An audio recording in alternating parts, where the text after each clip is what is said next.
Well, I'm not stopping anytime soon. I've only managed to watch 3 films last week. I know I've been slacking, but I just wanted to do other things.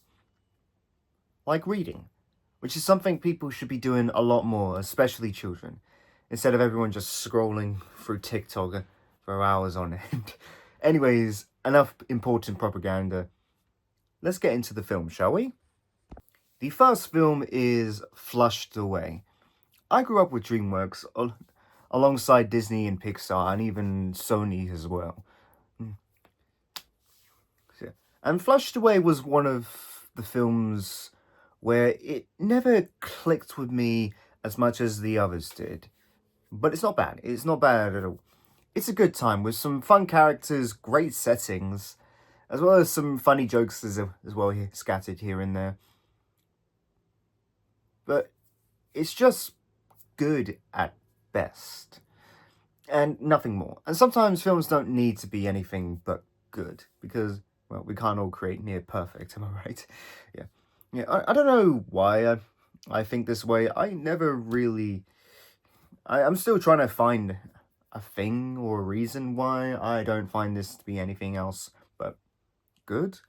But all I can say is that it's just average. It's just average, enjoyable at best. I mean, maybe it's because that it's not stop motion, and so the charm isn't there as much as the other Aardman films like Wallace and Gromit and Chicken Run and all that. So it might be that, but yeah. And considering this film was CG but in the style of Aardman's iconic stop motion, but yeah, I'm not really sure. It might be that, but it might also be that the story is simple, the characters are mainly used for jokes and haven't really got any more depth aside from Roddy and Rita, and maybe even the Toad. But honestly, there's not really anything else I could find to truly get an idea of why I don't think this film is anything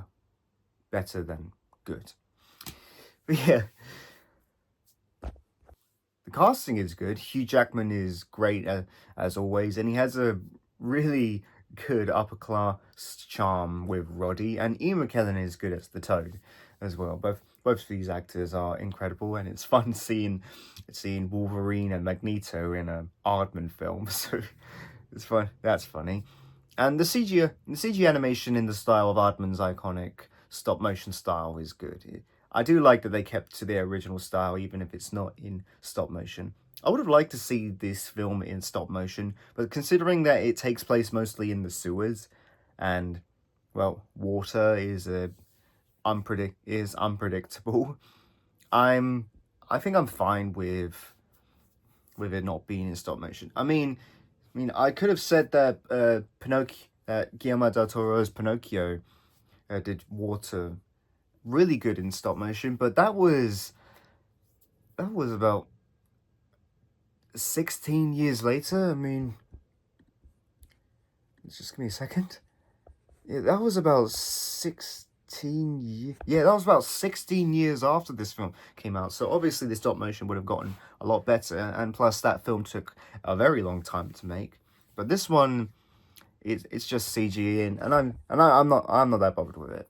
Yeah, but yeah, it's just a fun film that isn't anything else but fine. But that's the best way I could describe it. The next is a David Attenborough documentary, David Attenborough, A Life on Our Planet. Now, this was a documentary from David Attenborough, basically a message of our wrongdoings and where we've gone wrong and how to save ourselves from the growing climate crisis and all that. Yeah, good stick to the script. Yeah, I love David Attenborough. I find his documentaries so fascinating to watch, especially stuff like Blue Planet, Our Planet. I very much enjoyed that. And this one is, well, again, it's a warning from him to a potential future of if we don't change our ways when it comes to using fossil fuels and technology in order to battle the growing climate crisis.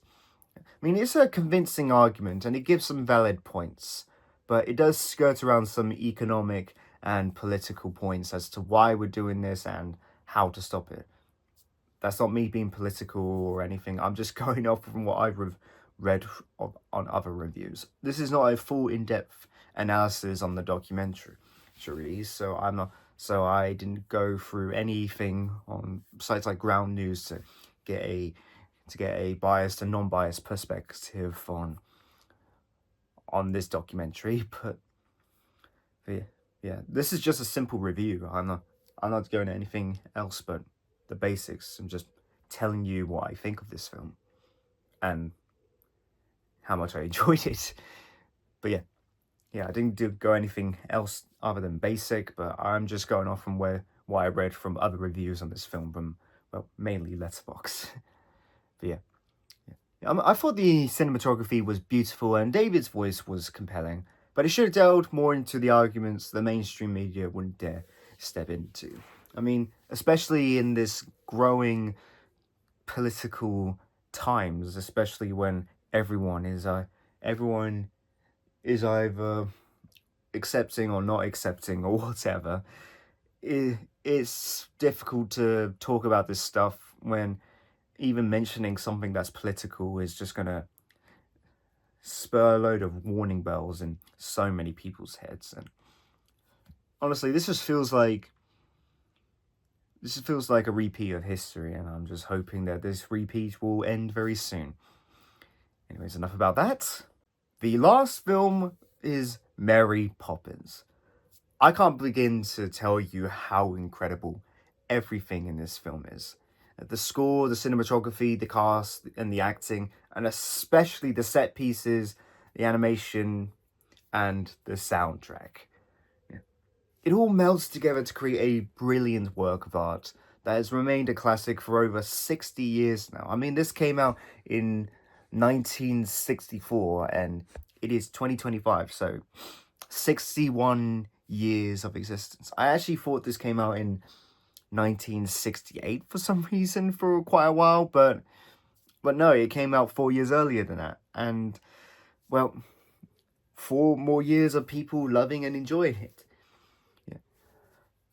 Now, obviously, the songs are the best part, and the songs are all so great with Chim Chim Cheree and Supercalifragilisticexpialidocious. Try saying that backwards like Mary Poppins. Docialaexpialisticfragilisticexpialidocious. I'm hoping I said that right. I'm not doing that again. God, I want to say it again just to spite everyone, but who cares? Docialaexpialisticfragilisticexpialidocious. Please, someone try saying that. I'm probably just shallow now. But yeah, those two songs being real standouts and staples of musical history.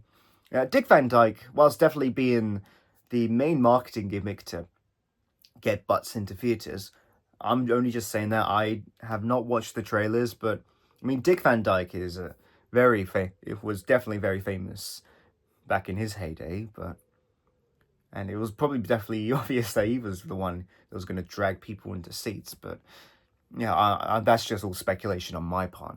But yeah, he's a real standout, fun-loving, energetic, and does a good or maybe decent Londoners British accent that you'd probably be mistaken to think he's actually British. I mean, I thought so. I thought he did a good accent, but I'm sure other people might think that no, it's not that good of a British accent. Yeah, and Julie Andrews does a perfectionist performance as the titular self really well. It's really incredible.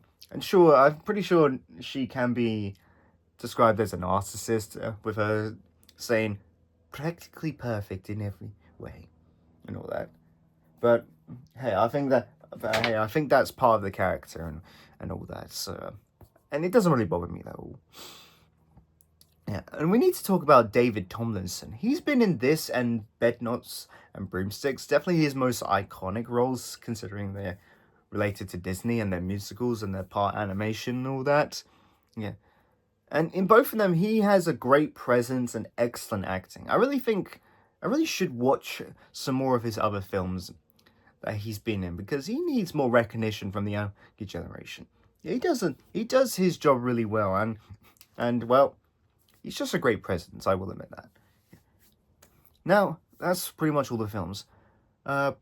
Ratings. Flushed Away, I'd give it a 7 out of 10. Nothing special, but it's not anything bad in the slightest. David Attenborough, A Life on Our Planet, I'd give that an 8 out of 10. Great documentary. It has David Attenborough in it, so obviously I'm going to watch it, but it just needed a bit more, some more arguments to round it out. And finally, Mary Poppins.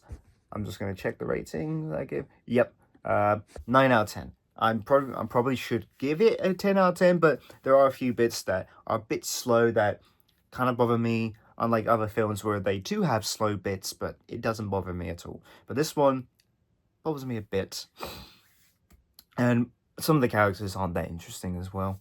So yeah, that's pretty much all the films. Now, side note, in case anyone cares, I'm not going to be doing one of these videos for a few weeks. I will be posting some more bits and here and there on the shorts as well as my Instagram if I finally get to be able to put it in the description. But yeah, I won't be away. I'm going on holiday, and I'm not just going to be relaxed. I'm going to be doing some work and all that. So if anyone cares, I will not be posting a video for about 3 weeks maybe. But I will be catching up on all the films I'll be watching. I'll be downloading a bunch of films, so I'll be able to watch them for where I'm going. But that's pretty much it. Anyways, that's the end of today's video, everyone. If you have any film suggestions of what you'd like me to watch, leave them down in the comments below. That's the end of today's video. I want to say thank you very much for watching, and I will see you all later.